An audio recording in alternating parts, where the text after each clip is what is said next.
le voy a explicar un par de lo que estuve. Sé que es medio, es más profundo de lo normal, pero bueno, por ahí lo voy a intentar explicar con los preparados de tronco. Está bien. Buenas tardes a todos. Hola. Buenas tardes. ¿Cómo le va, Duarte? ¿Cómo está? Pues ya ven que los otros días, después que mostraste esas hermosas preparaciones anatómicas del cerebro, macromorfológicas, con inyecciones arteriales y venosas, recuerdo que nosotros en la década del 60, 70, estábamos en el Museo de Anatomía de la UNR, junto con otros futuros docentes, éramos estudiantes en esa época, y con la gente de anatomía patológica, que ellos estaban en el primer piso, estábamos en planta baja. Entonces compartíamos la parte de la cámara frigorífica y lo que correspondería a las necropsias. Y en esa época había muchísimos pacientes en el Hospital Centenario, casi 700, 800, no, más o menos pacientes había en las diferentes salas. Y por lo general había 2 o 3 fallecimientos diarios. Y cuando no había un problema de tipo neurológico central, algo así, entonces se hacía la evisceración, se hacía justamente la craniotomía, se abría el cuero cabelludo de acuerdo a la técnica que enseñaste vos de deslizamiento de la capa especial, hacíamos la incisión vía auricular. Claro, coronal. Claro, sacábamos coronalmente la calota y sacábamos el encéfalo, todo prácticamente, todo el cerebro, y como viste que es fresco, es muy gelatinoso. Claro, sí. Entonces, ¿qué hacíamos? Lo sumergíamos en agua, lo poníamos flotando en agua, lo lavábamos, los sistemas canalicular dentro de lo que podíamos. Luego le hacíamos inyecciones arteriales y venosas con gelatina miniada a baja temperatura para rellenar el sistema arterial y venoso. Y luego sobre la misma calota, que no se la devolvíamos al paciente, colocábamos la calota hacia arriba y ahí colocábamos el cerebro, ¿cierto? Y lo sumergíamos en formol. Y lo dejábamos un mes hasta que se formalizaba. Claro. Una vez que se consolidaba, entonces empezábamos a hacer las disecciones, los cortes y todas esas cosas.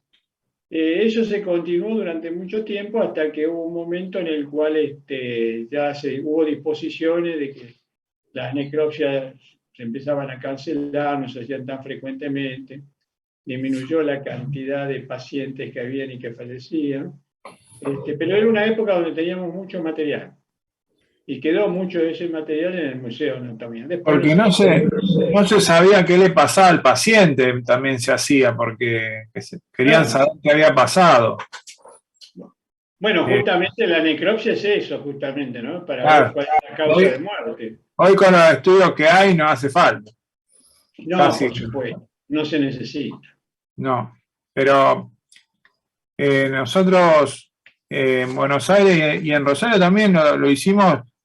Pero es dificilísimo que te autoricen a sacar el cerebro, y en general si te lo autorizan es a la hora que ellos digan y tenés que ir y estar a la disposición para poder sacarlo a tiempo y que no se licúe.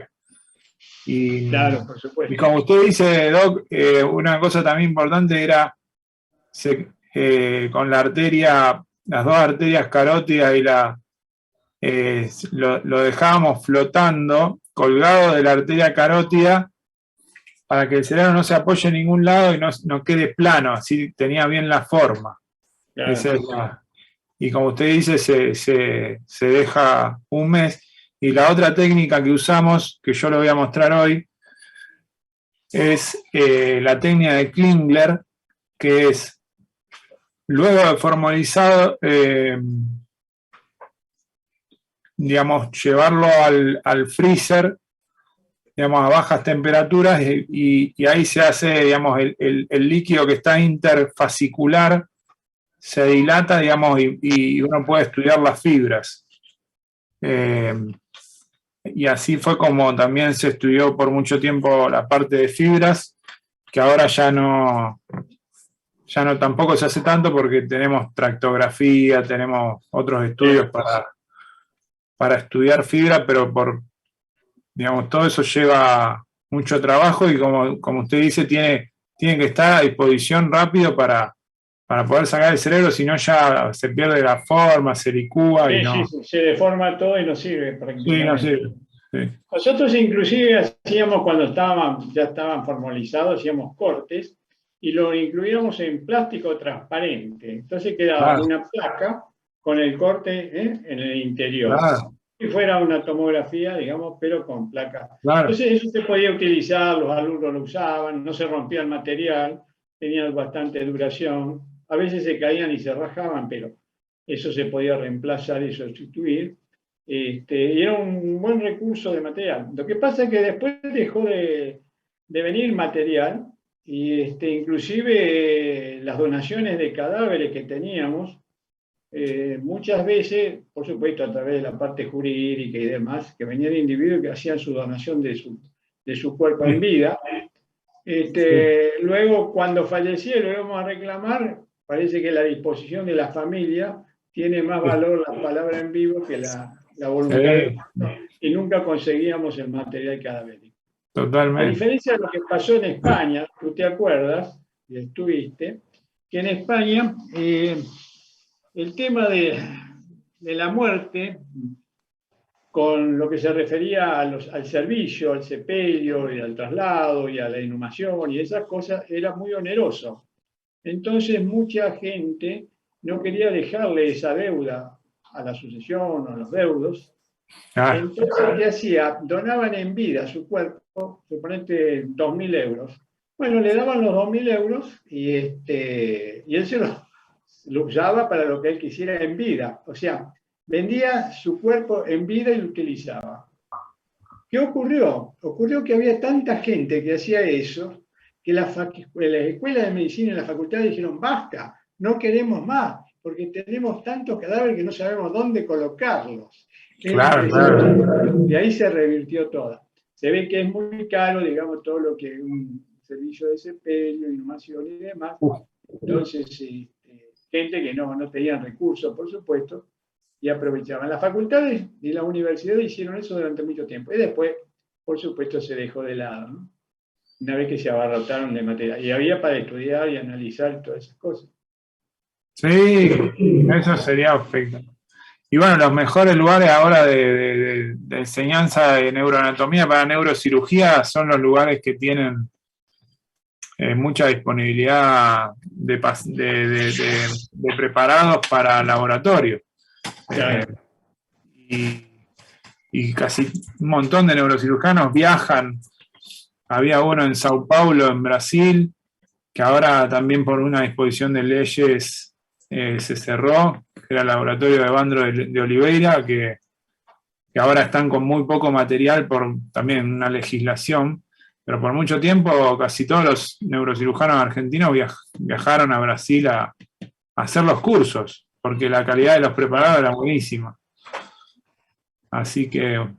El que tenía muy buenas disecciones del sistema nervioso era Horacio Conesa, que era el profesor titular de la cátedra 3. No sé si yo lo conocí. Sí, yo lo conocí. Horacio tenía unos preparados hermosos, unas cosas maravillosas. Pero él tenía un grupo de chicos, de ayudantes, que cuando llegaba un paciente, iban todos ayudantes de anatomía a hacer la craniotomía, a la hora que sea. Sí. Tenía todo montado una infraestructura que era... Tenían que ir y ocuparse de, no vaya a ser que se perdiera el cerebro. No, por supuesto. Es lo que se utiliza ahora para la ACV y los infartos, ¿viste? El tiempo que la ventana lo antes posible. Sí, sea así. La ventana lo antes posible. Sí. Con los cadáveres. Así que bueno. ¿No quiere que vayamos arrancando? Sí, arrancá nomás, dale, arrancá. Buenas tardes.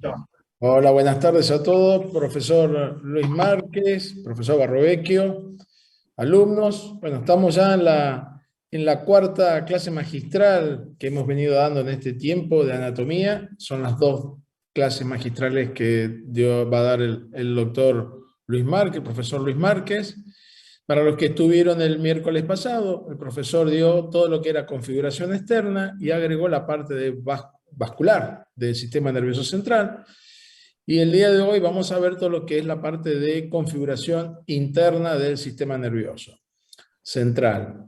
Es importante para aquellos que no lo conocen o para refrescar los comentarios que yo hice el día miércoles pasado. El doctor es neurocirujano, finalizó su residencia de neurocirugía en el Hospital Militar Central de la Ciudad de Buenos Aires, fue jefe residente de neurocirugía del mismo hospital, del Hospital Militar, fue docente de la cátedra de neuroanatomía de número 3, la tercera cátedra de anatomía de la Universidad de Buenos Aires, y desde el año 2019 también es integrante de la cátedra nuestra de la universidad. Así que es un gusto volverlo a presentar, doctor Luis. Gracias, doc.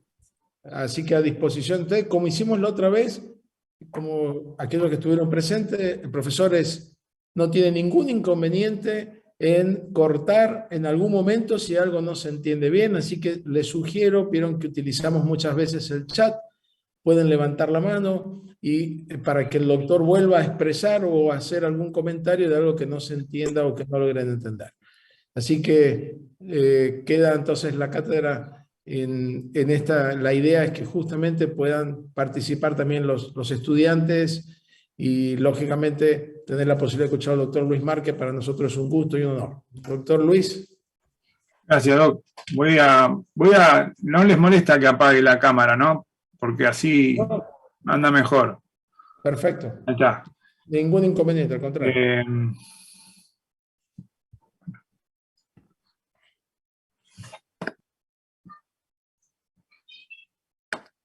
Bueno, como ya vimos en la clase anterior, ahora vamos a hablar de lo que falta, ¿no? La parte de la configuración interna, todos los núcleos internos y las fibras blancas, que son muy importantes.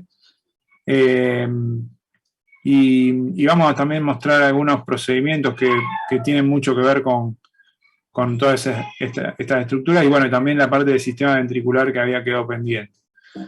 El sistema ventricular, esta imagen es muy descriptiva,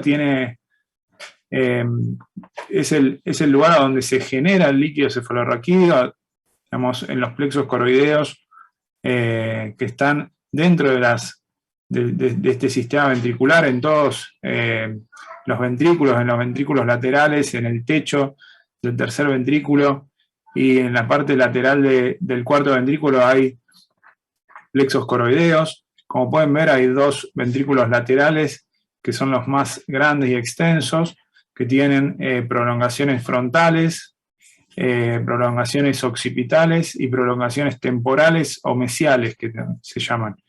A su vez también hay una intersección de todas estas prolongaciones que se le dice atrio ventricular o carrefour.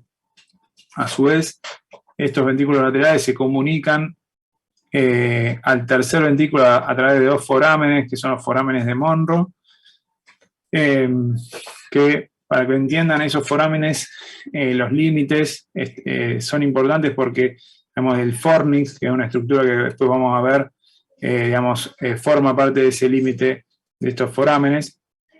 Y después tenemos el tercer ventrículo que está localizado en el centro del cerebro, entre los dos tálamos. Perdón. Doctor Luis, usted tiene el anfitrión, porque yo no lo tengo.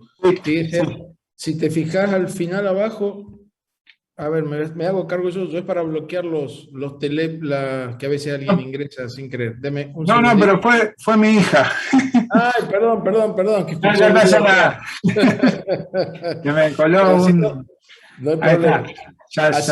Así todo yo tomo como anfitrión y voy a bloquear el sonido ambiente. Perdón. Bueno, entonces el tercer ventrículo está localizado entre los dos tálamos y tiene también unos límites, especialmente en la parte anterior. Uno de los límites importantes es el quiasma. Hacia atrás vamos a ver todo lo que es el epitálamo, que es lo que era la glándula pineal con la vénula. Como dijimos, a los laterales están las masas talámicas. Y después desemboca este tercer ventrículo.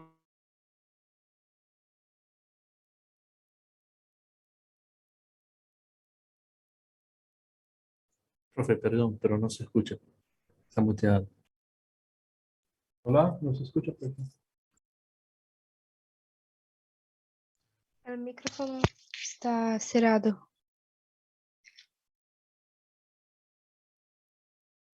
Hola, ¿ahí se escucha? Ahora sí, ahora sí. Ahora sí.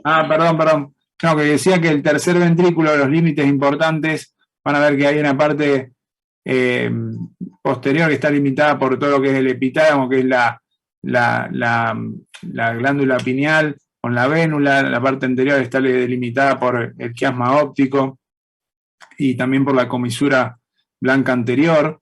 Las partes laterales están delimitadas por las masas talámicas. La parte superior está delimitada por el fornix, y después va a desembocar en este conducto que es el acueducto de Silvio, que está por dentro del mesencéfalo, y finalmente desemboca en el cuarto ventrículo, que tiene un techo y un piso. El techo está formado por el cerebelo y el piso por la parte posterior de la protuberancia y parte del bulbo, y tiene proyecciones laterales hacia, digamos, dentro, digamos, de este cuarto ventrículo tenemos proyecciones laterales que se comunican con el ángulo pontocerebeloso a nivel de los flóculos, y finalmente desemboca en el óvex a nivel de, digamos, la salida de lo que sería la cisterna magna. El líquido cefalorraquídeo se genera en los plexos, egresa al sistema extraventricular, ahora lo vamos a ver, y luego después se va a reabsorber, como dijimos ayer, viajando todo ese líquido por el espacio subaracnoideo hasta las vellosidades aracnoideas que están en los senos venosos.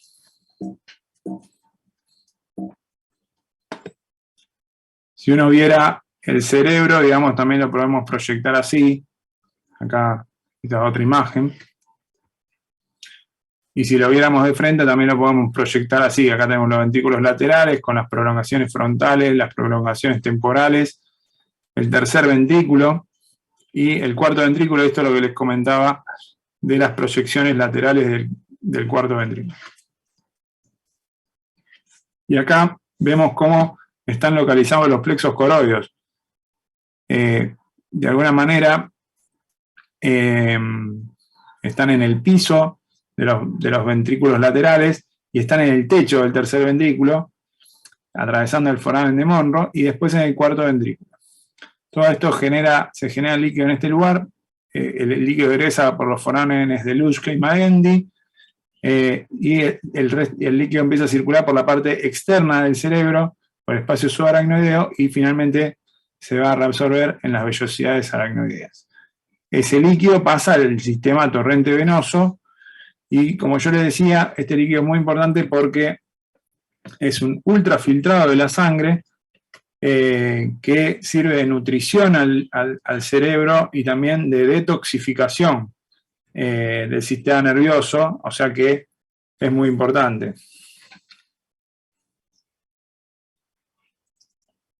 ¿Tienen alguna duda de esto? No, profe. Ahora no, profe. Esto es lo que les decía. Acá tenemos las proyecciones anteriores. Ven que acá está el quiasma óptico. Esto se llama receso infundibular. Esto se llama receso supraóptico. Ahí está la comisura blanca anterior. Este es el receso pineal, de la glándula pineal.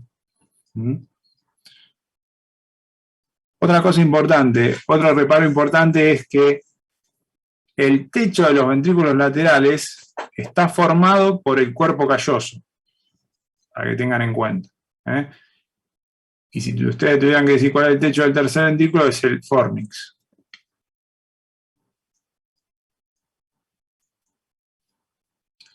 Bueno, y un poco repasamos lo mismo que habíamos visto ayer, del sistema nervioso central.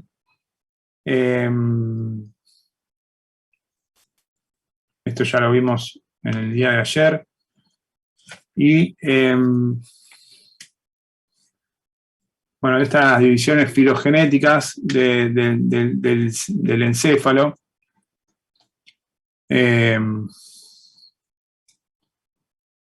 Bien. Lo que yo le decía ayer, que el diencéfalo está formado por el tálamo, el epitálamo, que sería la glándula pineal,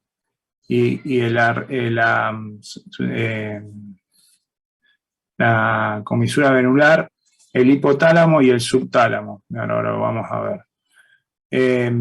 Y esto quería hablar.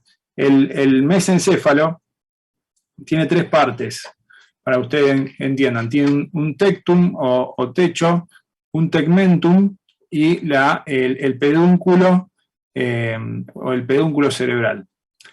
Y acá van a ver que, digamos, esto está obviamente en inglés, pero bueno, el tectum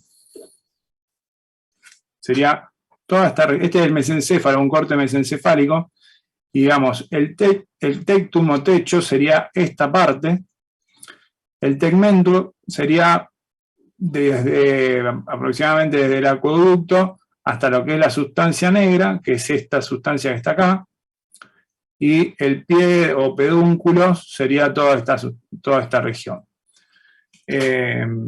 Todo lo que es, digamos, anterior, acá tenemos los pedúnculos cerebrales, acá tenemos más que nada el haz córtico espinal. Después, en la parte del tectum tenemos lo que son los colículos superiores o los tubérculos cuadrigéminos superiores. Y en el tegmento tenemos al núcleo rojo, los núcleos del tercer par, la sustancia gris periacueductal. Entonces, bueno, obviamente acá, digamos, lo que yo he hablado hoy con el doctor Barrovecchio, se pueden generar diferentes síndromes según las lesiones que tenemos.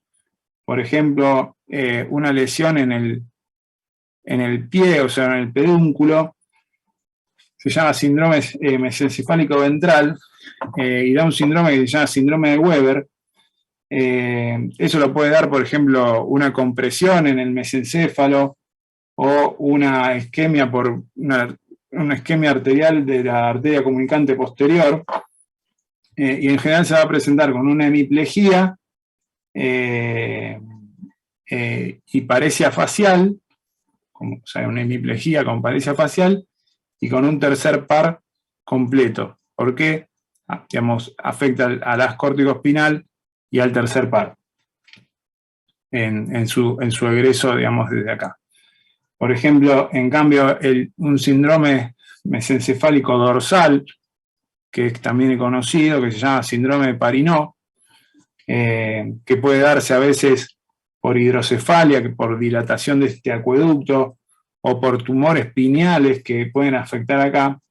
Esas lesiones lo que hacen es generar trastornos en el paciente de la conjugación de la mirada y también parálisis de la mirada vertical, porque toda esta región es la que coordina los movimientos oculares conjugados. Entonces, hay un síndrome, síndrome de Parinot que yo les comento.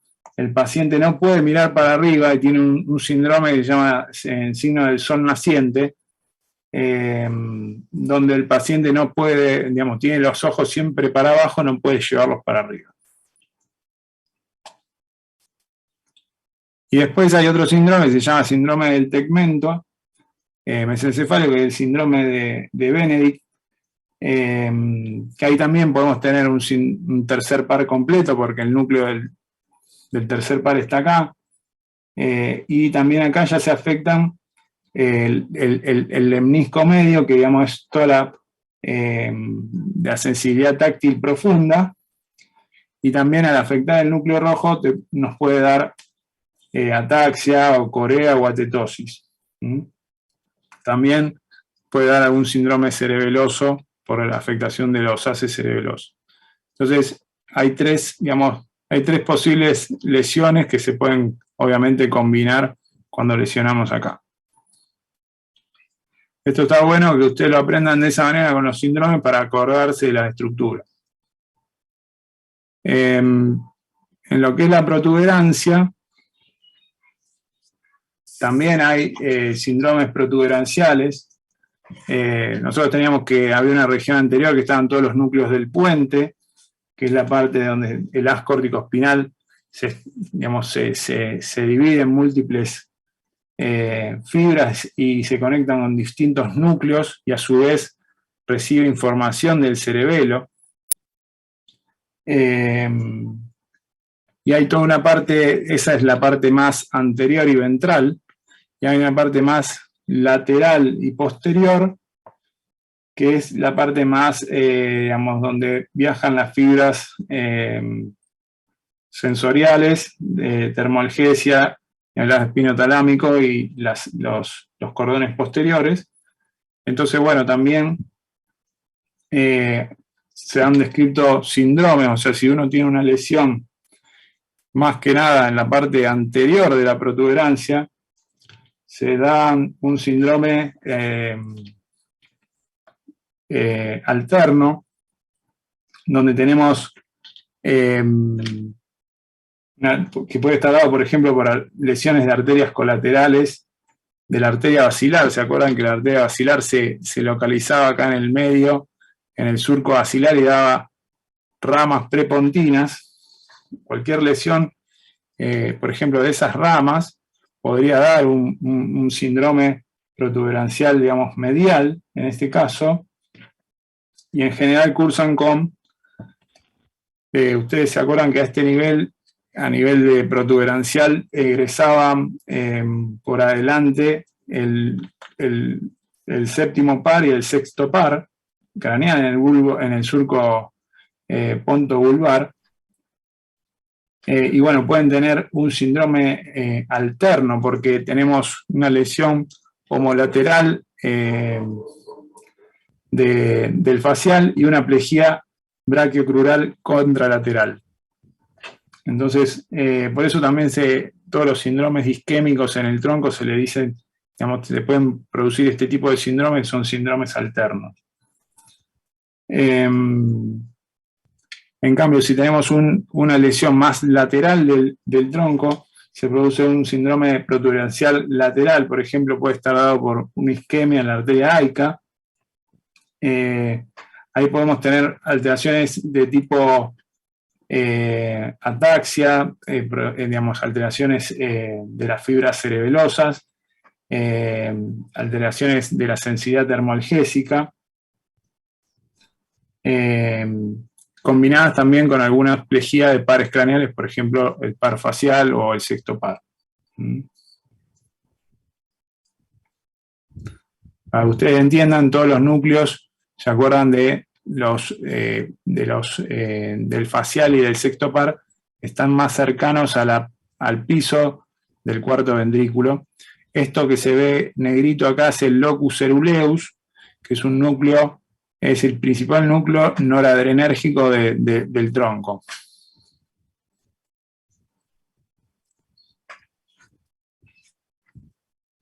Y en el bulbo, este es un corte del bulbo, que acá lo que ustedes pueden ver son las pirámides vulvares, que acá cursa el haz córtico espinal y finalmente en la parte más inferior del bulbo se decusa, cambia de lado.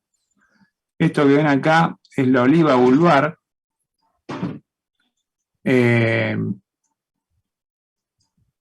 acá también puede haber síndromes, por ejemplo, el síndrome vulvar medial,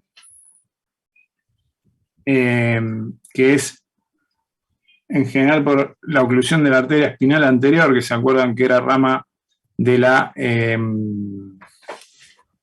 arteria vertebral. Puede afectar al haz córtico espinal, y en general acá está saliendo en la parte anterior, ¿se acuerdan? El 12º par. Entonces tenemos una plejía con parálisis de hipogloso. En cambio, si la lesión, por ejemplo, isquémica es a nivel posterolateral, se da un síndrome que se llama síndrome de Wallenberg, que en general está dado por la oclusión de esta región del bulbo la irriga la arteria pica, y en general ahí podemos tener otros, digamos, ahí tenemos ya más síndromes de pares craneales como está alterado el núcleo del quinto par, el núcleo ambiguo, el núcleo del tracto solitario, los núcleos vestibulares. Entonces tenemos un montón de síntomas, podemos tener anestesia termoalgésica, ataxia, vértigo, nistagmo, podemos tener alteración del velo del paladar, pérdida del gusto, o sea, y eso está bueno, como les digo, estudiarlo según los síndromes clásicos, que como les digo son en el protuberancia y en bulbo es síndrome medial y lateral, y en el mesencéfalo, acuérdense que es el síndrome del techo, del tegmento y del pedúnculo. Después tenemos el cerebelo, que se acuerdan que habíamos repasado un poco ayer, que se dividía en un lóbulo anterior, que tenemos la língula, el lóbulo central y culmen, y un lóbulo posterior que tenemos declive, folium, tuber, pirámide y úvula. Y después tenemos el nódulo y el flóculo. A su vez también tenemos todo lo que es la estructura vermiana, el paravermis y el hemisferio lateral. Ahora vamos a ver que esto es importante porque digamos, dentro de la configuración interna del cerebelo tenemos los núcleos, el núcleo dentado, el núcleo interpuesto, el globosio emboliforme, y los núcleos del techo o fastigio en el vermis. Y este es un corte axial donde vemos el núcleo dentado, el globosio emboliforme y el fastigio. Y bueno, acá tenemos lo que habíamos hablado ayer, el arquicerebelo, que dijimos estaba regulado por el nódulo y el flóculo, en conjunto con los núcleos vestibulares. Tienen todo lo que es el control axial del cuerpo y el reflejo vestibular, y eso es lo que nos permite tener equilibrio, o sea, es el que maneja el equilibrio en el ser humano. Después tenemos el pariocerebelo o espinocerebelo, que tiene dos regiones, una medial vermiana y una lateral. En la vermiana tenemos los núcleos fastigios, y en los laterales tenemos el globosio emboliforme. Los núcleos mediales manejan el tono y músculos axiales proximales, manejando la postura del paciente. Los laterales manejan el tono de los músculos distales, generando corrección de movimientos. Y después tenemos el cerebro-cerebelo o neocerebelo, donde actúa el núcleo dentado y tenemos todo lo que es la iniciación y planeamiento motor y las habilidades aprendidas. ¿Tienen alguna duda de esto? O sea, básicamente la mayoría de las funciones motoras entonces está directamente ligada al cerebro, ¿no? O también hay parte sensitiva, digamos así, con relación a las habilidades aprendidas. El cerebelo, vieron que el cerebelo está en íntima relación con la protuberancia.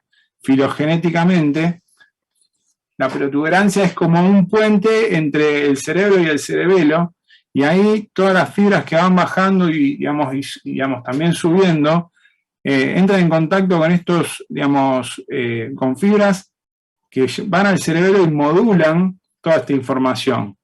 O sea que el cerebelo sí tiene gran cantidad de funciones motoras, Inclusive, el neocerebelo también puede, digamos, el cerebro se sabe que también coordina el habla. O sea, nosotros podemos hablar y aprender a hablar y modular el habla también a través del cerebelo, y una lesión del cerebelo puede dar mutismo, que eso lo vemos a veces en algunos pacientes. Cuando operamos algunos tumores cerebelosos puede, digamos, generarse un mutismo que no es definitivo, pero ahí también podemos ver la importancia que tiene digamos, que genera el cerebelo en la coordinación de todos los movimientos del cuerpo, no solamente en lo de los brazos o las piernas, digamos, sino en un montón de movimientos que, digamos, inclusive tampoco se sabe tanto.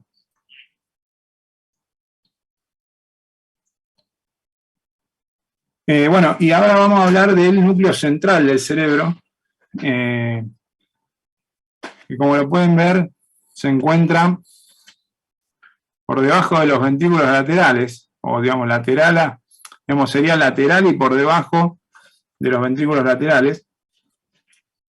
Y esta imagen un poco describe, digamos, todo lo que es, digamos, la parte de núcleos centrales del cerebro, de la masa central, que sería toda esta región. El cuerpo galloso delimitándolo por arriba,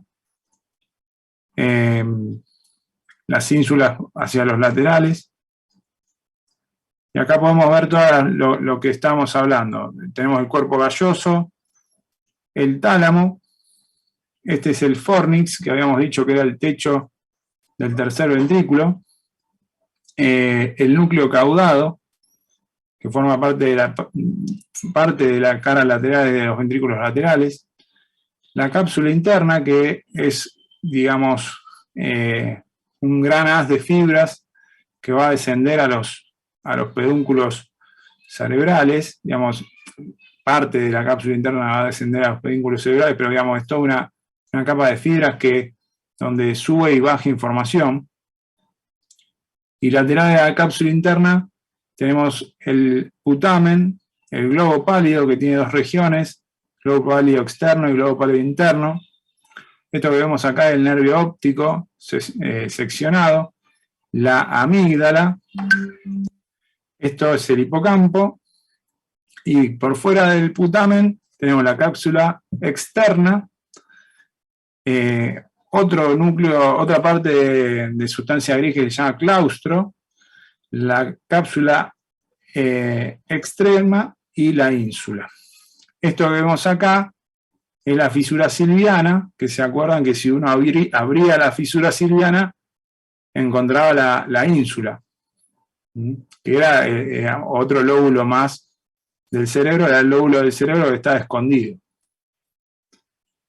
La parte más superior de la cápsula interna es esta región, como es una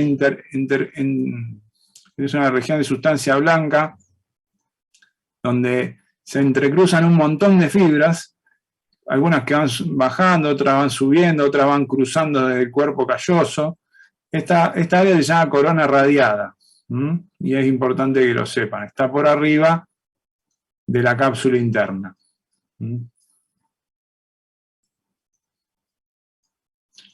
Y este es un corte, eso que habíamos visto, un corte coronal, y este es un corte axial también de esta masa central en el cerebro. Acá lo que habíamos dicho, la glándula pineal, en la parte posterior del tercer ventrículo, es uno de los límites. Acá tenemos los ventrículos laterales. Este es el tercer ventrículo. Este corte está hecho a nivel de los forámenes de Monro. Y como yo le dije, esta región que es el fornix forma parte de los límites del foramen de Monro.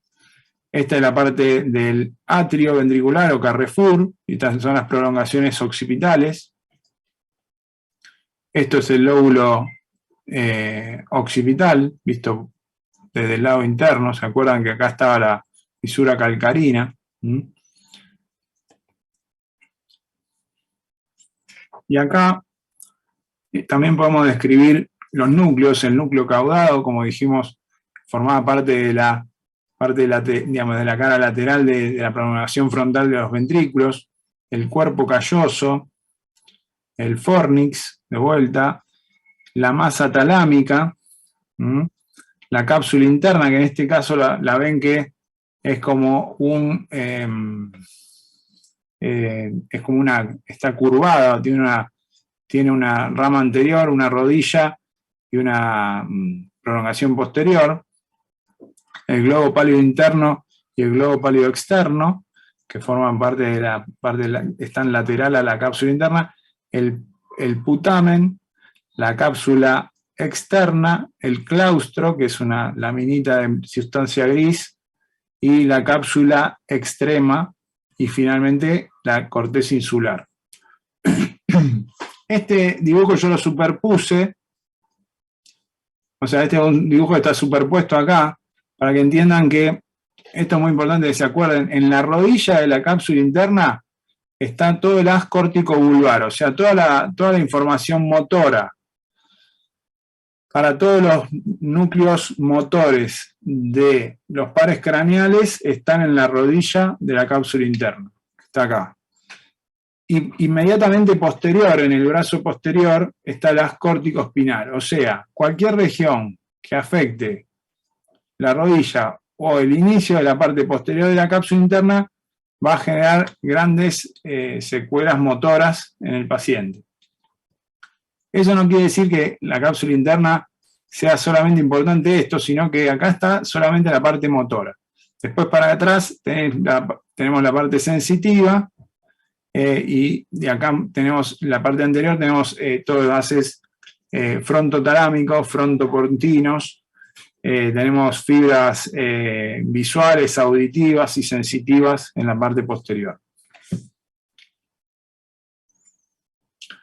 Entonces, otro concepto importante es que el conjunto entre el núcleo caudado, el putamen y el globo pálido externo e interno se les dice comúnmente cuerpo estriado, eso lo van a ver. Y el otro ganglio basal importante es la amígdala, que ya estuvimos hablando la otra vez, que forma parte del sistema límbico, y es muy importante en todo lo que es la conducta y las emociones.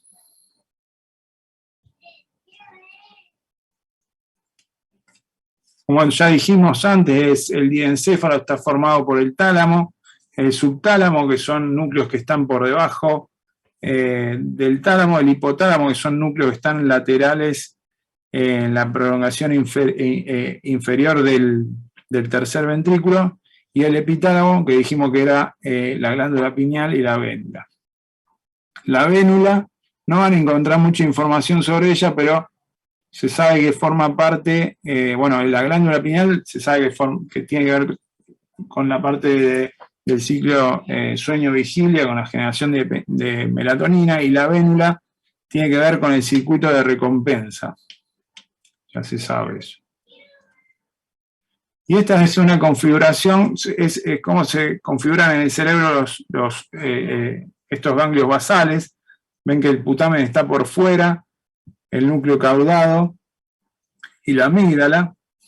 Este es otro núcleo también que se llama núcleo accumbens, que no lo puse ahí, pero bueno, también forma parte de los ganglios basales. El núcleo accumbens también tiene que ver con la recompensa, inclusive es un núcleo que está asociado a todo lo que es el mecanismo de las adicciones. Y les quería mostrar cómo se correlacionan con el sistema ventricular, o sea, el núcleo caudado forma parte de las paredes de los ventrículos laterales, y entre el núcleo caudado y el putamen va a pasar todo lo que es la corona radiata con la cápsula interna. Por detrás del putamen está el globo pálido externo y el interno. Entonces, esta es una vista medial, donde tenemos por fuera el putamen, el globo pálido externo, el globo pálido interno, el núcleo caudado, y entre todo este núcleo de putamen, globo pálido interno y globo pálido externo e interno pasa la cápsula interna.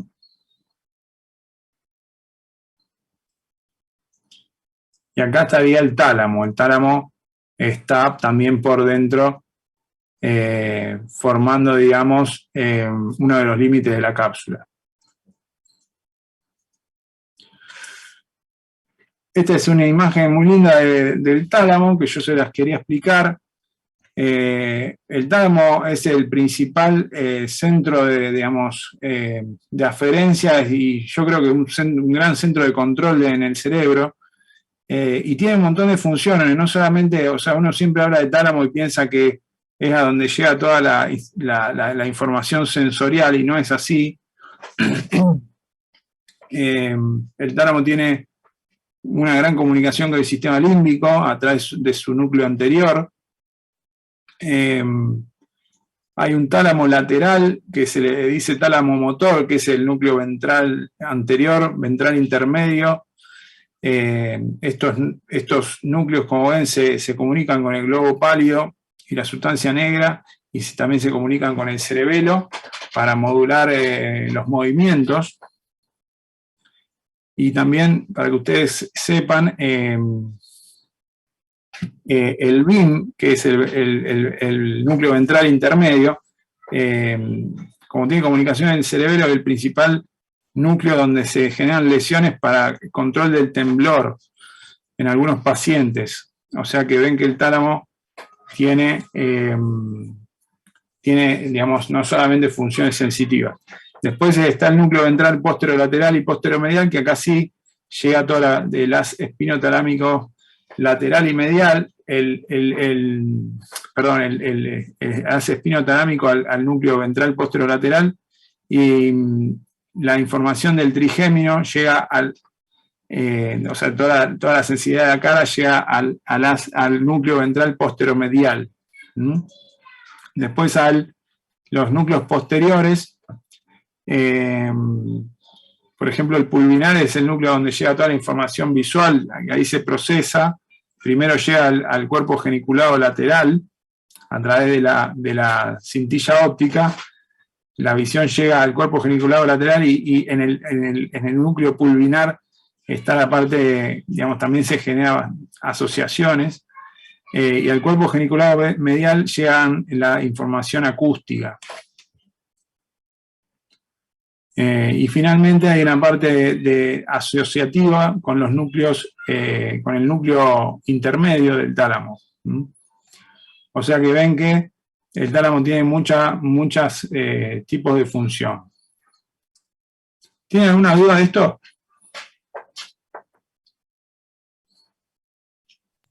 Por ahora no, profe. Bien. El núcleo subtálamo, o sea, cuando hablamos de subtálamo, hablamos del núcleo subtalámico, que es un núcleo que justo está abajo del tálamo, que es este. Hay otro núcleo más arriba que en verdad no es un núcleo, sino es una zona que se llama zona incierta. Bueno, después por abajo está la sustancia negra, que ya está en el pedúnculo. Esos tres núcleos son núcleos muy importantes para la coordinación, y se sabe que, por ejemplo, la sustancia negra, al estar lesionada, digamos, o perder, digamos, la capacidad de segregar dopamina, nos genera enfermedades extrapiramidales, por ejemplo, la enfermedad del Parkinson. O sea que son núcleos que están relacionados con todo el control del movimiento. Cualquier lesión o enfermedades neurológicas sobre esas estructuras generan enfermedades del movimiento. Por ejemplo, el Parkinson es una enfermedad del inicio del movimiento, y digamos, inclusive genera trastornos en el tono del paciente, no solamente es temblor. También en el pedúnculo cerebral, como habíamos visto, está el núcleo rojo, que también coordina todo el sistema motor extrapiramidal. Y esto es lo que yo les explicaba. Acá ven, acá abajo están los pedúnculos cerebrales, que era esta parte anterior del mesencéfalo. Acá tenemos el núcleo caudado, el putamen y el globo pálido externo e interno, y acá está el tálamo. Entonces, acá arriba estaría la corona radiada, y digamos, todo ese haz de fibra se empieza, digamos, a compactar y pasa entre estas estructuras, ¿no? O sea, entre el putamen y el núcleo caudado, y después entre el globo pálido externo e interno y el tálamo. Ahí obviamente se generan millones de interconexiones, y después toda esa información sigue bajando digamos, en la cápsula interna hasta los pedúnculos cerebrales.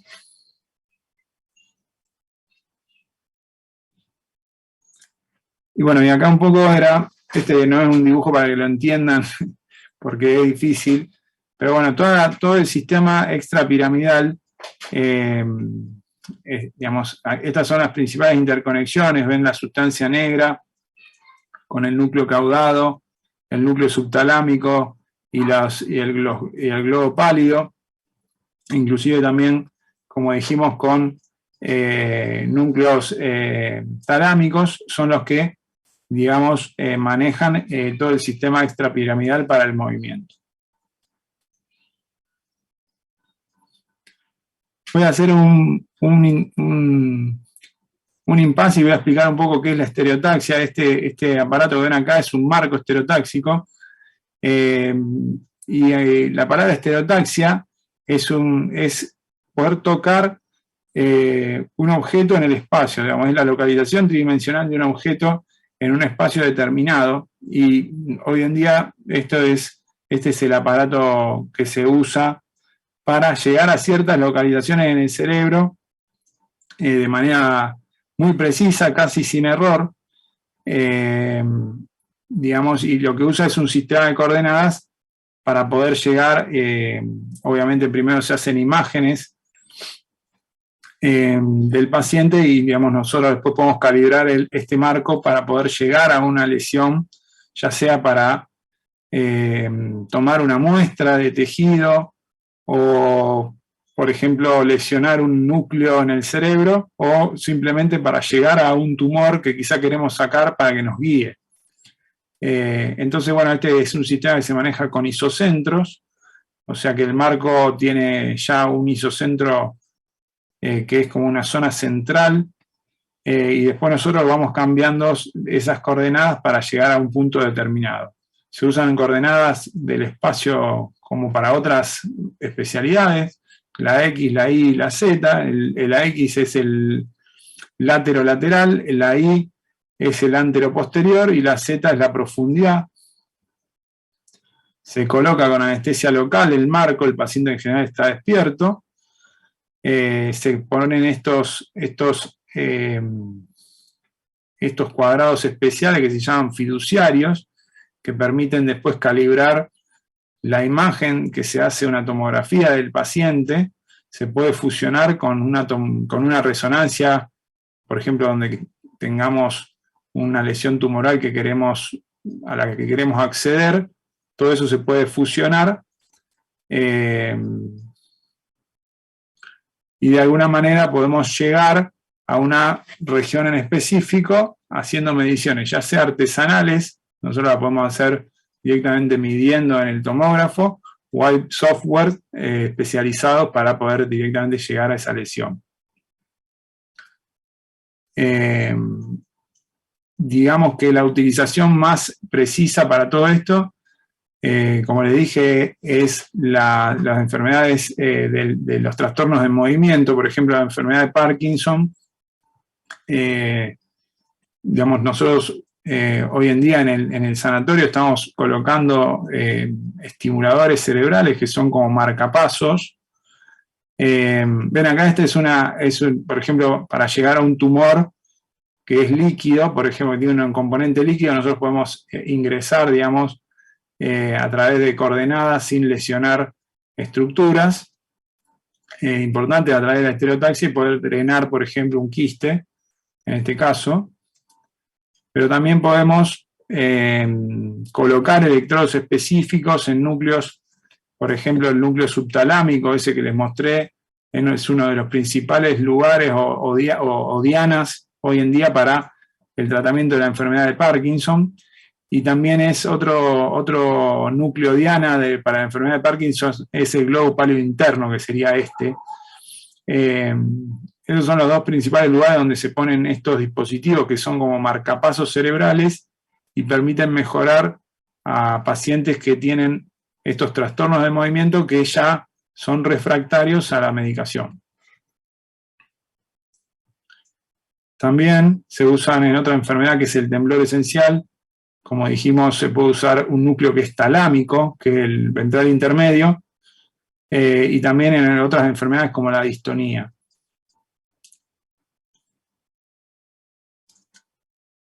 ¿Tienen alguna duda de esto?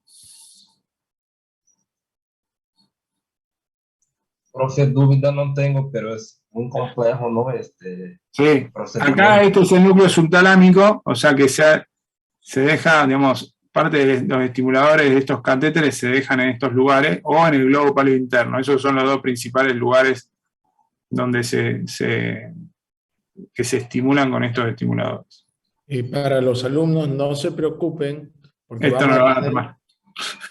vamos a tener una clase especial de núcleo de la base, así que no se preocupen, porque el doctor no solo dio la parte anatómica, sino también está usando la parte de aplicación neuroquirúrgica, así que no se preocupen, vamos a hacer un repaso de toda esta parte, ¿eh? Ya está estipulado eso.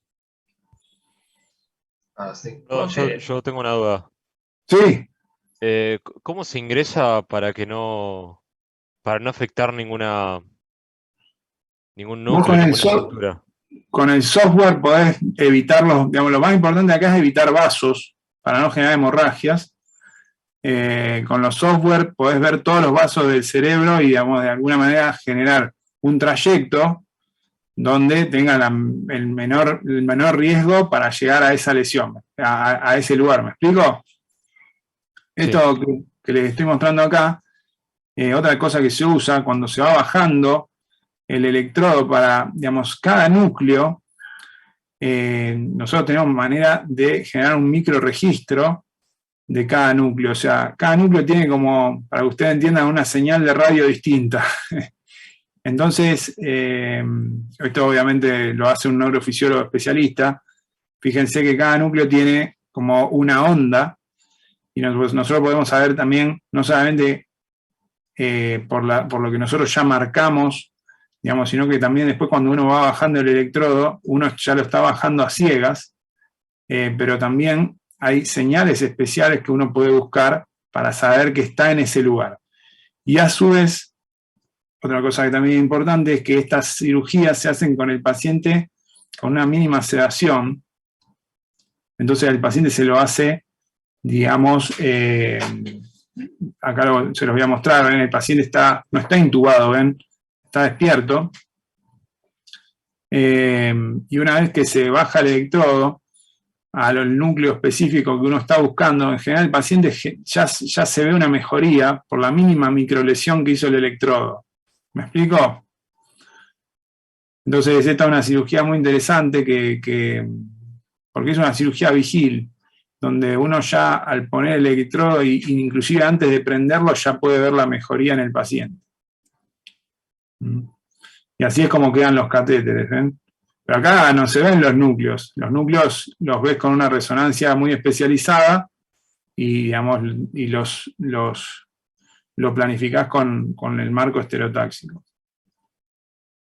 Bueno, y ya luego de haber hablado de los núcleos, llega la parte de las fibras blancas. Como dijimos, esto que hablamos son los núcleos del core central del cerebro, que son todas estructuras de sustancia gris, o sea, son todas estructuras que están llenas de neuronas donde se procesa información. Y lo que vamos a hablar ahora, que son las fibras blancas, es todo el cableado interno del cerebro que se necesita para que esas neuronas se puedan interconectar y se puedan comunicar. Se cortó un poquito, doctor Luis. Perdón. Luis, doctor ¿Ahí se Luis, escucha? ¿se puede repetir? Se cortó. Ahí sí, ahí perfecto. Hola, ¿ahí se escucha bien? Sí, profe.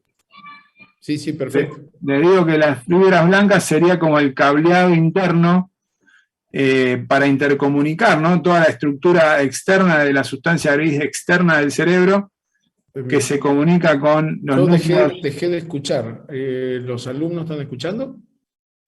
Sí, yo escucho bien. Sí, profe. Sí, Yo pero escucho bien escucho también. bien. Hola, ¿se escucha? Sí. Sí, Por lo menos acá escucho normal. Ok. acá también.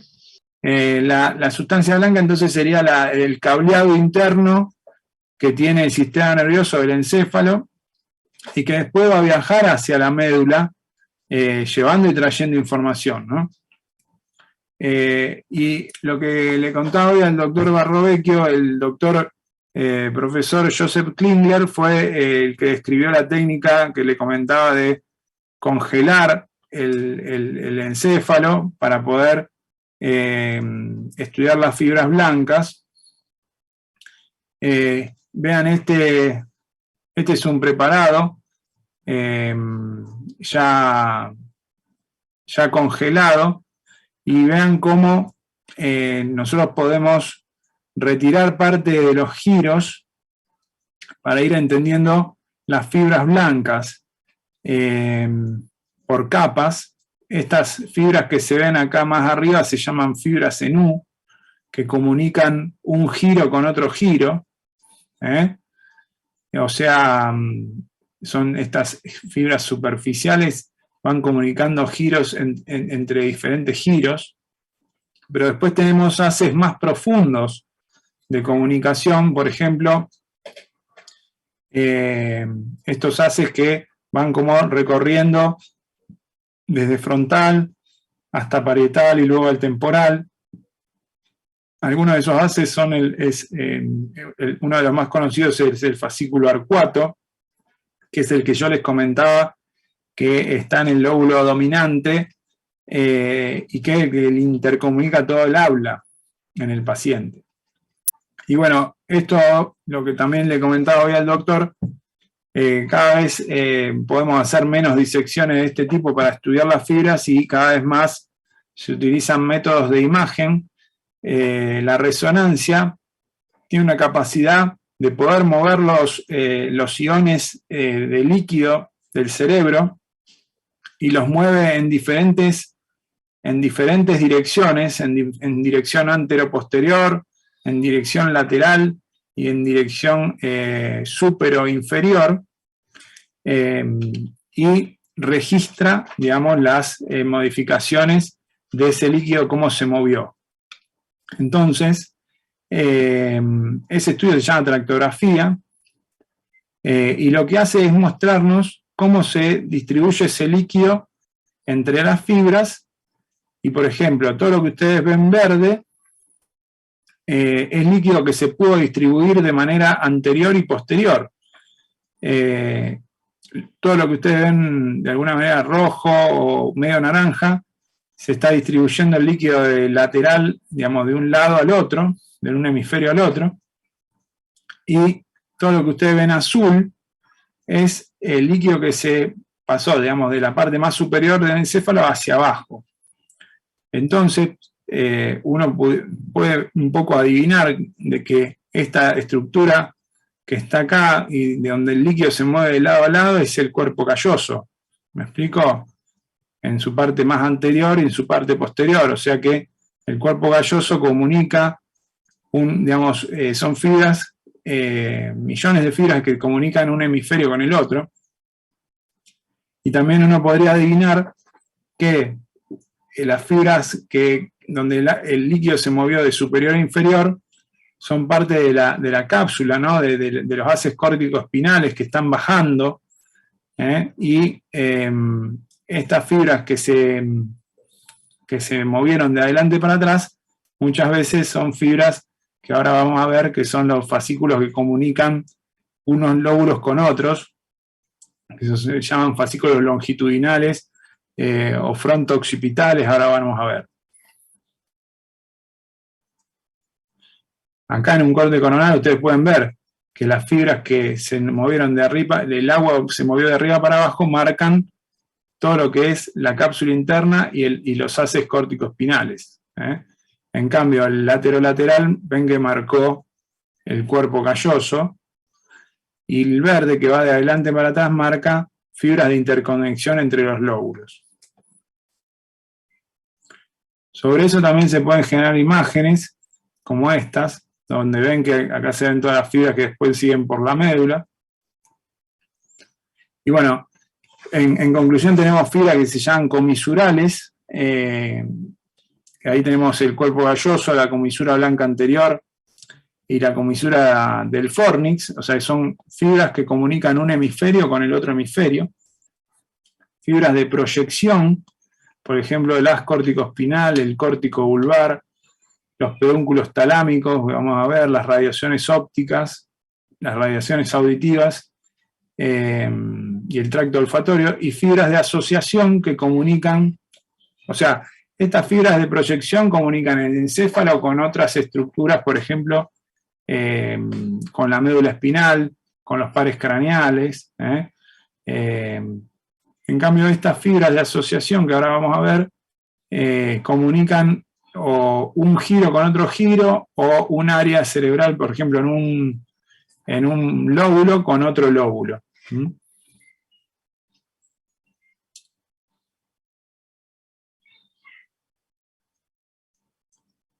Entonces, si hablamos de fibras comisurales, en la cara medial nosotros podemos ver a todas las fibras comisurales.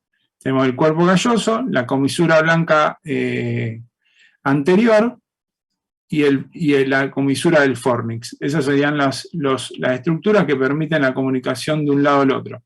Pero también hay que entender que el cuerpo galloso tiene diferentes partes, por ejemplo, la parte más anterior, que es la rodilla, el cuerpo y el rodete o esplenio.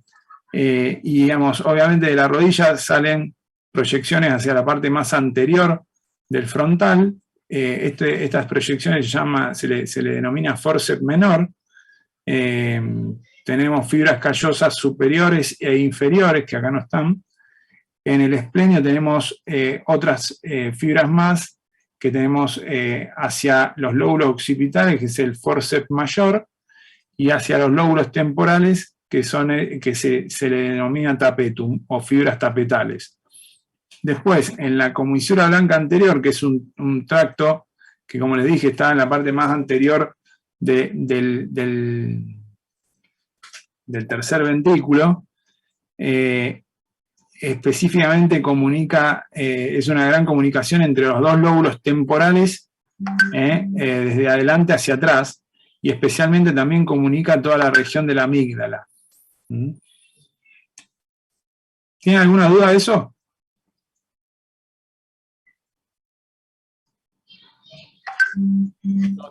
Está muy bien la foto, se nota perfectamente bien, doctor Luis. Y acá tenemos en la tractografía cómo se ven. ¿Ves? Este es el forceps menor, el forceps mayor y el tapetum. Y acá en el corte axial podemos ver también, ven el forceps mayor, porque es como una pinza, el forceps menor y las fibras tapetales hacia el temporal. Y estas son las fibras callosas superiores.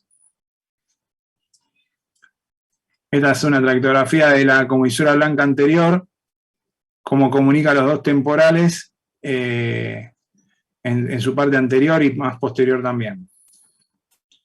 Estos son preparados de gente que pasa toda su vida disecando las fibras con la técnica de Klimbler, y vean cómo logran, digamos, mostrar las fibras, ¿no? O sea, cómo logran aislar y mostrar cómo se distribuyen.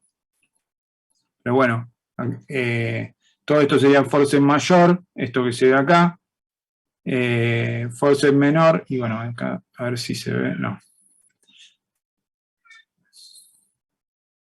Bien. Estas son las fibras de asociación, son fibras que comunican, por ejemplo, un lóbulo, pueden comunicar el lóbulo frontal con el parietal y inclusive con el temporal, que se llaman fascículos longitudinales superiores, o hay otro fascículo importante que comunica el lóbulo frontal con el temporal acá, que se llama fascículo uncinado, que es este fascículo que está acá. Y hay otro fascículo también muy importante, que es el fascículo occipital, o sea, va desde el frontal, pasa por acá y sigue para acá atrás. El fascículo longitudinal superior tiene son este tipo de fibras que van por arriba, hay tipo 1, tipo 2 y tipo 3, bueno, esto no es importante. Después tenemos fascículo longitudinal medial que va por el temporal y el fascículo longitudinal inferior. O sea, todo esto, lo que necesito que entiendan es que son fibras que asocian lóbulos, nada más. Después dijimos el fascículo uncinado o unciforme, ven, digamos, recorre esta parte y comunica el lóbulo frontal con el lóbulo temporal o el polo temporal. El fascículo fronto-occipital inferior, que va desde acá hacia el occipital, que es muy importante para, digamos, con todo para la compresión del lenguaje y tiene mucha interacción con las áreas de Wernicke que habíamos hablado. Y del lado dominante sería, del lado izquierdo, en la mayoría de los casos, es el fascículo arcuato, que como dijimos es la principal fuente de interconexión entre todas las áreas del habla. Es este fascículo que está acá. Después hay otros fascículos también del cíngulo que tiene que ver con todo el sistema límbico, que comunica el sistema límbico desde la parte frontal hacia la parte temporal.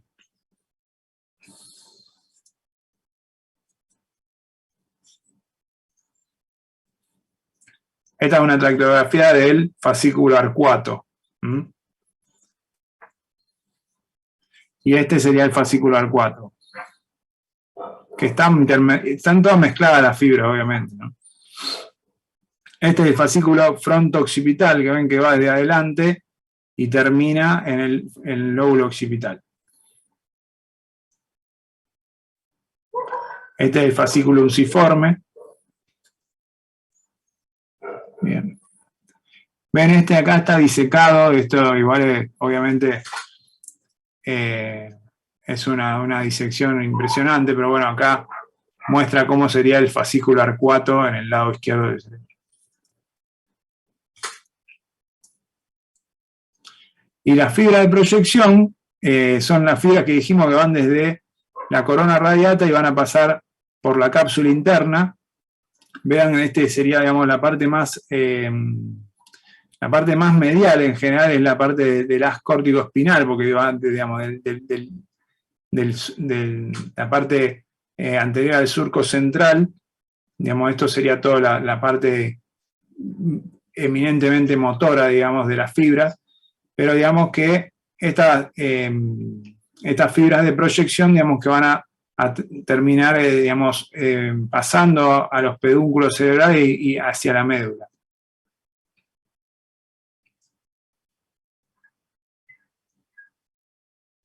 También se pueden hacer estas reconstrucciones, por ejemplo, estas reconstrucciones nosotros las usamos, se pueden pedir para que los neuroimagenólogos las hagan, especialmente cuando tenemos algún tumor que está localizado cerca de un área, que pensamos que es elocuente o que va a haber alguna alteración del haz córtico-espinal, los médicos imagenólogos pueden de alguna manera teñirnos este haz calculando dónde está el área motora para que nosotros sepamos a qué distancia estamos o si estamos sobre el haz, digamos, si ese tumor está sobre el haz.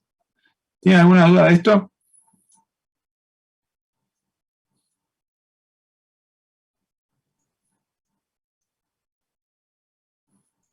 No, hasta ahora no, está bien, profe. Y después están descritos lo que serían los pedúnculos talámicos dentro de las fibras, que básicamente son todas fibras que van del lóbulo frontal, del parietal y del occipital, y van a hacer de alguna manera un stop en el tálamo, y no es que van a seguir como haz córtico-espinal, digamos, sino que esas fibras directamente llegan al tálamo. No importa que si están yendo o digamos, si están viniendo o están yendo, sino que lo que quiere decir los pedúnculos, cuando vean o estudien y vean que hablan de pedúnculos talámicos, hablan de fibras que vienen de la corteza y llegan al tálamo, pero no es que siguen. ¿Me explico? Digamos que no son fibras que van a pasar al pedúnculo cerebral. O sea que directamente llegan al tálamo y quedan, digamos, y hacen base ahí. Entonces se le denomina como pedúnculo talámico anterior, superior y posterior. Obviamente van reclutando fibras de los diferentes lóbulos. Todas esas fibras van a pasar por la corona radiada, pero no van a llegar al pedúnculo. Entonces, bueno, un poco acá muestra cómo esas fibras, ya sean radiaciones talámicas anteriores, superiores, bueno, parietales, o en este caso, algunas que ya conocemos, que ustedes ya las estudiaron quizás, una de las proyecciones son las radiaciones ópticas, es uno de los pedúnculos talámicos, que es el pedúnculo talámico posterior, forma parte de lo que es las radiaciones ópticas. Y bueno, y acá podemos de alguna manera en la tractografía ver que son fibras que no siguen para abajo en el tronco, sino que quedan, digamos, en ese núcleo que es el tálamo. Todas esas fibras que nosotros veamos que quedan, digamos, que no pasan en la tractografía al tronco, se podría decir que son fibras de los pedúnculos talámicos. ¿Entienden ese concepto? Sí, profe. Listo. Bueno, estas son disecciones que hicimos en la facultad, se los quería mostrar para que vean que no porque me enorgullezca de esta disección, sino porque quiero decir que se puede hacer, no es que no se puede. Este es un preparado que está congelado y hicimos la técnica de Klingler. Es un hemisferio visto de la cara medial, este es el núcleo caudado, este es el cuerpo calloso, este es el fornix, este es el tálamo, este es el tronco encefálico cortado, este es el quiasma, este es el lóbulo frontal en la parte medial, que esto es el giro recto. Y ven, acá yo les marqué, ven el caudado, el fornix, este es el tálamo, este es el foramen de Monroe, esta es la comisura anterior, este es el cuerpo calloso.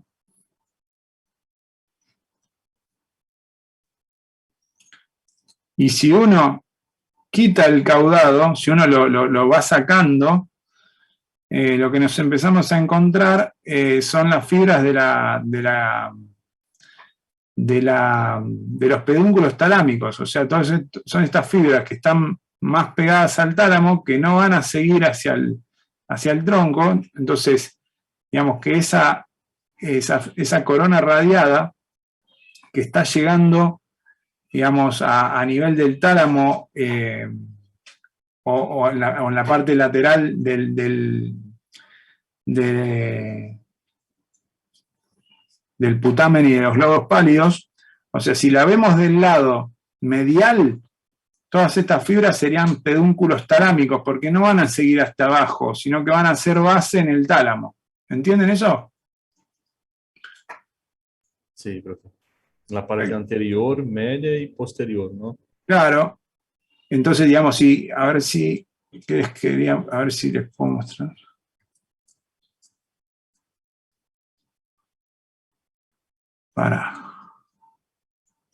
En cambio, este es otro preparado, obviamente.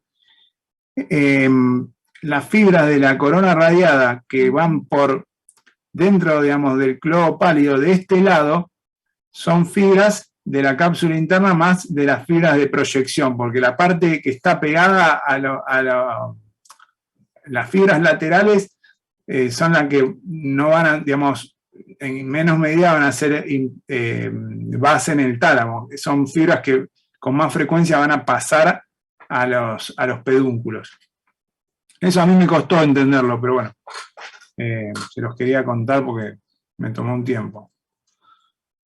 Y bueno, las radiaciones ópticas, lo que les decía, esos pedúnculos talámicos posteriores forman parte de estas radiaciones. O sea, nosotros habíamos visto que está el nervio óptico, el quiasma, después seguía la cintilla óptica, eso hacía base en el cuerpo geniculado lateral, y de ahí salen las radiaciones ópticas o pedúnculos talámicos posteriores hacia la corteza calcarina.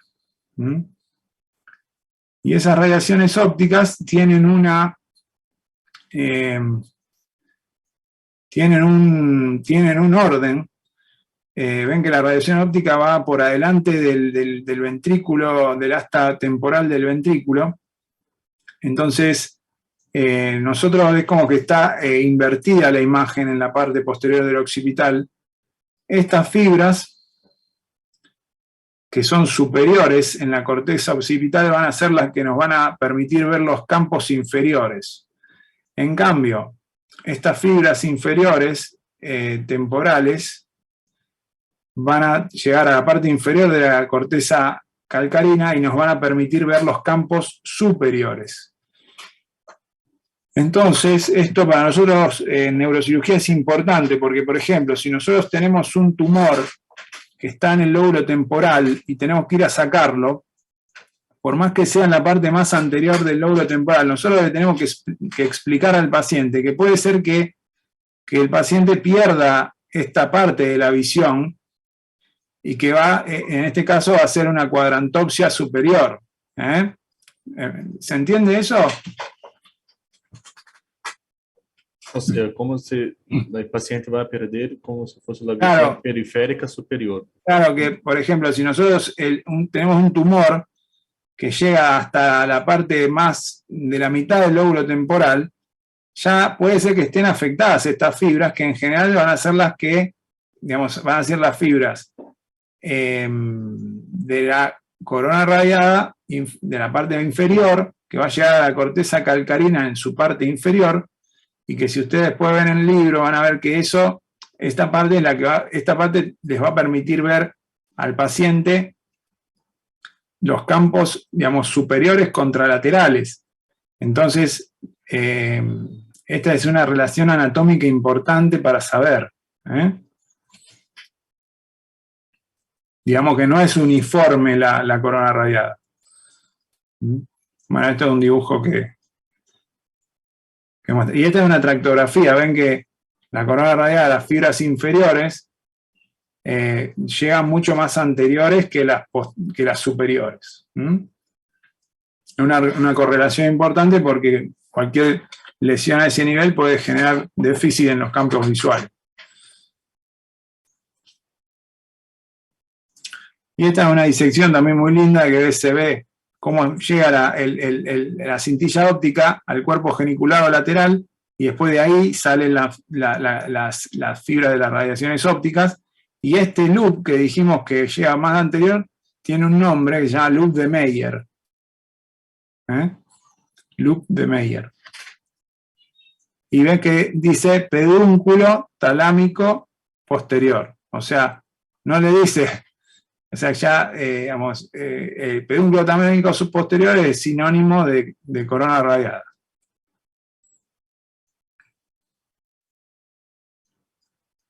Bueno, y este es un caso que les quería mostrar y con esto creo que ya termino, que es una paciente del servicio de 62 años que le descubrieron esta lesión que siempre se sospechó un tumor primario del cerebro que está localizado en el lóbulo frontal. ¿Se acuerdan que por delante del área motora está el área motora suplementaria, que era la corteza de área 6 de Brodmann? Y bueno, esta corteza, para que ustedes entiendan, también, si bien acá hay tumor, para nosotros poder sacar este tumor con seguridad y no generarle un déficit, a la paciente se le propuso hacer una cirugía con anestesia vigil para poder evaluarla y estimular las áreas y ver hasta dónde podíamos, digamos, de alguna manera resecar el tumor sin generarle una secuela a la paciente. Y fíjense que usamos la tractografía para ver si este tumor tenía correlación con los tractos y con el haz córtico-espinal, y sí lo tenía, o sea, estaba bastante cerca del haz córtico-espinal. Ven que era esta lesión, en un corte sagital, el haz córtico-espinal estaba bastante cercano y eso nos hace pensar de que en una resección podríamos tener un déficit neurológico. Esta es la paciente que estaba con una anestesia vigil. Este es un cabezal que se pone para sostener la cabeza. Este es un sistema que ven que tiene unas bolitas que es un sistema de navegación cerebral que nos permite también fusionar imágenes y con menos precisión que el marco estereotáxico llevarnos a lo más cercano de la lesión. Este es el abordaje que se hace, que se planifica cómo va a ser la incisión en el cuero cabelludo y se marca con el neuronavegador dónde estaba aproximadamente la lesión, digamos, por debajo del cuero cabelludo. Y digamos, la paciente en toda la cirugía se hace con anestesia local y con sedación, y la paciente no siente dolor. Si bien la primera parte de la cirugía en general la hacemos que de alguna manera descanse, que no esté despierta, después en el momento que ya está abierto todo el abordaje se la despierta. Este es el colgajo y ya hecha la craniotomía. Y acá estamos mostrando cómo se anestesia la dura madre. La dura madre, ¿se acuerdan que era la capa que envolvía el cerebro? Y es muy sensible, o sea, tiene sensibilidad, está inervada, está densamente inervada, pero se puede anestesiar con anestesia local también.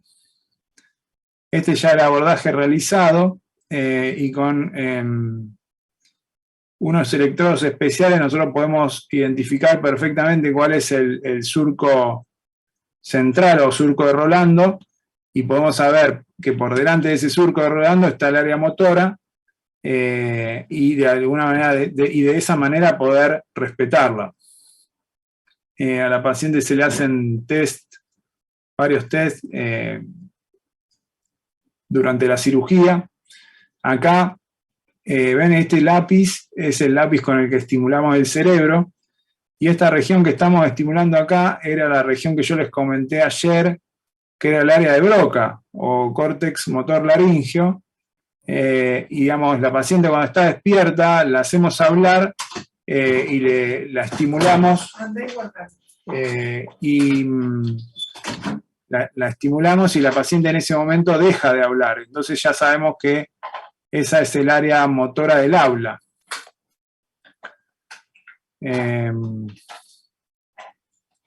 Acá, de alguna manera, les muestro dónde estaba localizada el área motora primaria. Este sería el área 4. Entonces, por delante del área 4, esto sería el área motora suprarrenal, y ven que acá se ve que el cerebro no tiene la misma coloración que en el resto, y obviamente toda esta parte del cerebro era tumor. Y bueno, se hace con microscopio la exéresis del tumor, respetando los vasos, y también respetando la función de la paciente y respetando el área motora. Este es el control postoperatorio. Ven que algo de lesión queda. Esta era una lesión, un tumor que era de bajo grado. Pero bueno, esta lesión, esta parte de la lesión, si bien era tumor, a la estimulación la paciente ahí tenía función. Entonces nosotros le respetamos esa parte y después se hacen otros tratamientos, ya sea quimio o radioterapia, para el control de esa otra parte, pero nosotros de esta manera podemos dejar a la paciente indemne y que no quede con una secuela cuando el tumor está cerca de áreas elocuentes. Profe, y después de la operación, Sí. ¿no puede haber un acúmulo ahí de líquido encefaloraquídeo que pueda presionar el cerebro? Porque... No, en general el líquido, como usted dice, reemplaza ese lugar, y queda ahí. En general, o sea, sí, pueden pasar muchas cosas después de una cirugía, pero en general el líquido subarraquídeo lo que hace es rellenar el lugar y queda lo que se llama una cavidad porencefálica postquirúrgica sería. Perfecto. Bueno, este era un poco del sistema límbico, pero ya un poco habíamos hablado el otro día.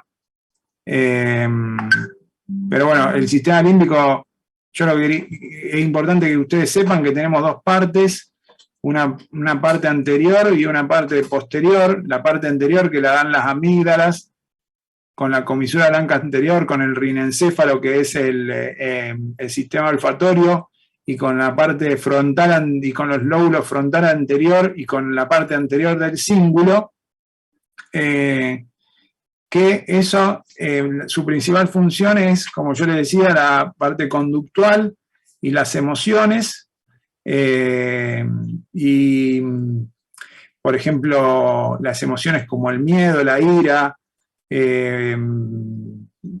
bueno, hay un montón de emociones que en teoría están reguladas en mayor medida por este sistema. No es que las otras estructuras no tienen relación, sino que es su principal función. Y los núcleos septales, que son estos núcleos septales del hipotálamo, son los que están más que nada correlacionados con las emociones. Entonces, eso por un lado. Y todo lo que es el hipocampo con la corteza temporal del uncus, el fornix y la parte posterior del cuerpo calloso, son las estructuras que están en gran medida relacionadas con la memoria. Entonces, todo lo que es, digamos, memoria, lo va a manejar todo lo que es la formación hipocampal.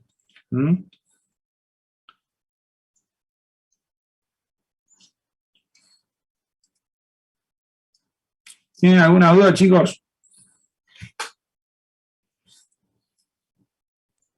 Está bien, profesor. Bueno, muy claro, doctor Luis, muy claro. Terminamos.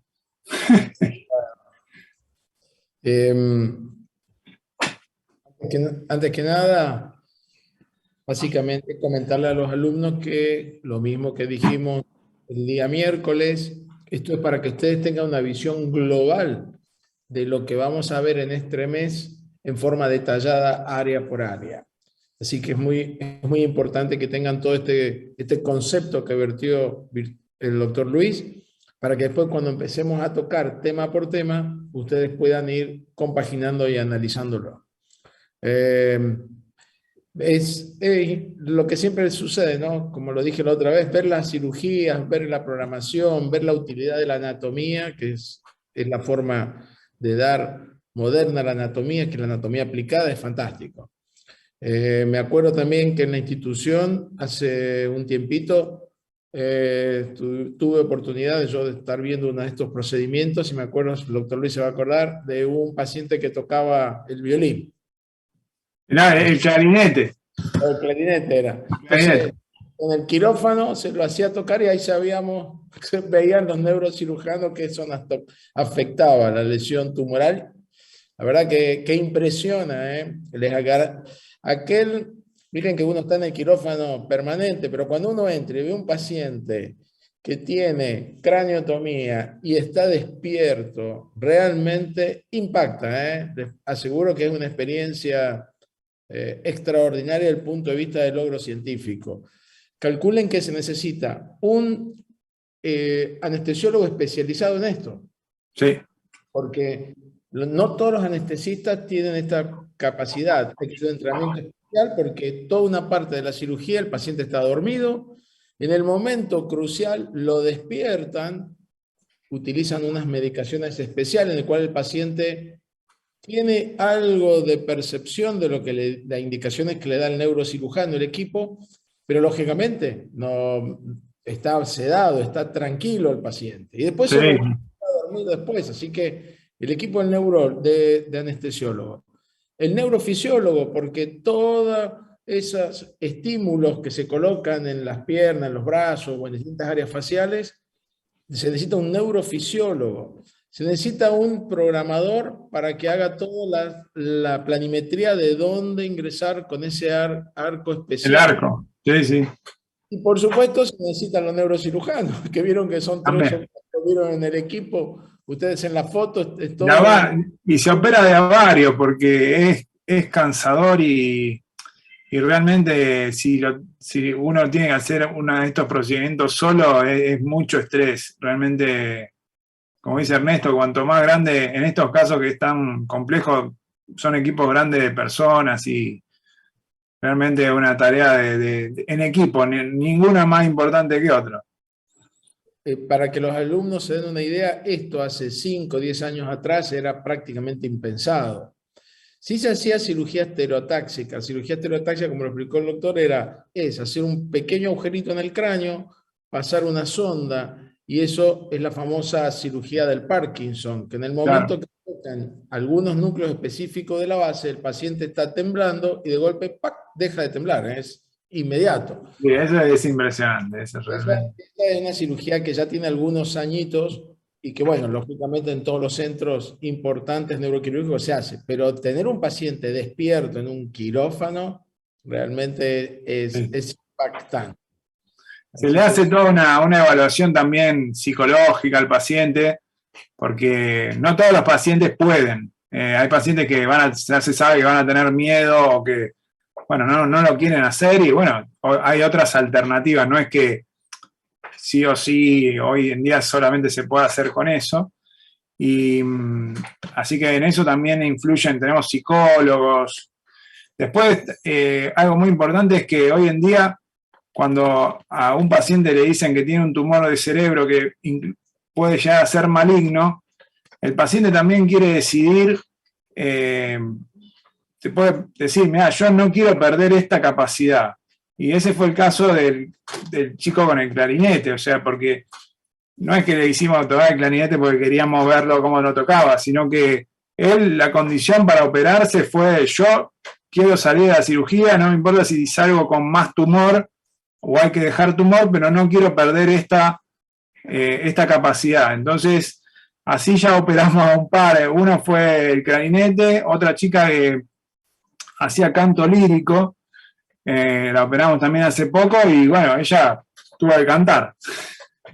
Pero bueno, es algo especial para pacientes que quizás le van a decir finalmente que tiene un tumor maligno, que quizás la sobrevida no es muy larga, pero que si vos, además encima de operarlo, la sobrevida no va a ser larga y pierde lo que él más quería hacer, digamos, es una manera de poder, digamos, no generar secuelas en este tipo de pacientes.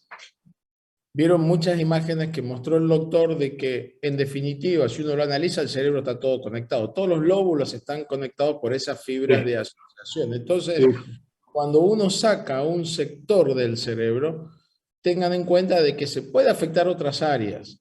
Entonces, justamente por eso es tan importante de hacer este tipo de procedimientos, los cuales uno puede, en cierto modo, estar tranquilo que el paciente no va a tener un déficit como era muchas veces antes. El paciente se operaba y quedaba hemipléjico o quedaba con trastorno facial, que no podía hablar, numerosos trastornos. En cambio, de esta forma, uno puede estar mucho más tranquilo y ser más predecible en el resultado. Hay una alumna que está preguntando si el doctor Luis Márquez es tan gentil de enviar el trabajo para tenerlo a los alumnos. A veces sucede, y me pasa a mí, que cuando son presentaciones muy grandes y más... yo por el tema también de la presentación con las imágenes del sanatorio no permite. No se permite porque hay fotos quirúrgicas y por el otro lado, a veces pasa, como me pasa a mí, que cuando queremos mandar, el doctor utiliza el sistema, vieron que justamente... Sí, esto es pesadísimo. El iMovie, que es un sistema de Mac, y es muy pesado. Pero no se preocupen, no se preocupen que durante la actividad de este mes van a tener informaciones anatómicas y muy compaginado, van a poder compaginar lo que el doctor mostró el día de hoy. Así que no se preocupen que lo van a poder recibir también desde el punto de vista de la cátedra. El profesor Barrovecchio, me gustaría que usted cerrara el día de hoy. Sí, Ernesto, con respecto a lo último que dijiste, a los alumnos les voy a enviar algunas producciones que los van a ayudar a interpretar y comprender mejor lo que dijo Luis. Luis, ya te felicité los otros días, así que te vuelvo a felicitar hoy. Te pido 2 o 3 favores. Primero, que me ayudes a recordar, porque no estoy bien actualizado, cuál es la cantidad de líquido cefalorraquídeo que hay en el adulto y cuál es la velocidad de circulación, reabsorción y eliminación. Se produce, el volumen es 150 mililitros, pero eso no es tan importante. O sea, eso es importante para entender, por ejemplo, si uno tiene un tumor de cerebro, el tumor va a ir creciendo muy de a poco y va a ir ocupando lugar en el cerebro. Entonces, el principal mecanismo de compensación inicial de una masa creciendo dentro del cráneo es el líquido cefalorraquídeo. O sea, lo primero que va a hacer el cerebro a medida que ese tumor va creciendo, va a sacar líquido cefalorraquídeo, o sea, va a poder acumular menos líquido cefalorraquídeo en el cerebro. Y el segundo volumen que se mide, una vez que ya no hay más líquido cefalorraquídeo, si fue una compresión muy lenta, obviamente queda algo de líquido cefalorraquídeo. El segundo volumen que se empieza a achicar es el volumen vascular del cerebro. Y después ya llega un momento donde no hay más capacidad en el encéfalo para que crezca más nada, y ahí ustedes van a leer en los libros que se producen los síndromes de herniación.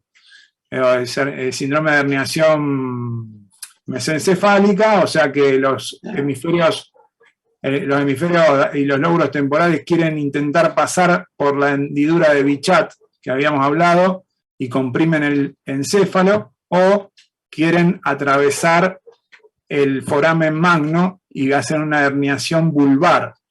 Entonces, bueno, obviamente eso es mucho más frecuente con volúmenes que se generan rápidamente, por ejemplo, un traumatismo del cráneo que genere edema cerebral muy rápidamente, puede no permitir al cerebro que se compense y, digamos, generar esas herniaciones fácilmente. O masas que van creciendo muy a poco van reemplazando. Entonces, esos volúmenes que usted hablaba, Doc, es muy importante para entender cuánto líquido cefalorraquídeo hay.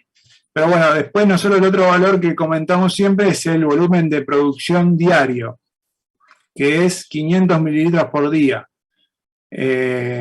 Entonces, cuando hay una sobreproducción de líquido, bueno, que lo más frecuente, hay una falta de reabsorción o una obstrucción en el líquido cefalorraquídeo, ahí se producen las hidrocefalias, y a veces necesitamos algún mecanismo, por ejemplo, una válvula que lleve líquido a otro lado del cuerpo para que esa producción diaria que no se puede reabsorber, se pueda reabsorber en otro lado del cuerpo. Muy bien.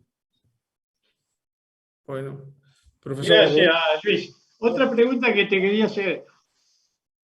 ¿Cuáles son las últimas informaciones relacionadas con la comisura gris y las conexiones? La comisura gris intertalámica, ¿no? Por lo que yo entiendo, la comisura intertalámica no es una comisura real, digamos, no pasa información de lado a lado, sino que sirve como unión, pero que no tiene fibras activas, digamos, si usted lo dice así. Sí, coincido con lo que vos decís. Yo hasta donde sabía, y coincide con lo que vos me acabas de decir, que habría fibras que van hacia el medio, pero retornan hacia el mismo tálamo. Exacto, no hay cruzamiento, por eso la masa intertalámica no es una fibra comisural. Claro, no tiene asociación entre tálamo y tálamo con la comisura gris. Bueno. No.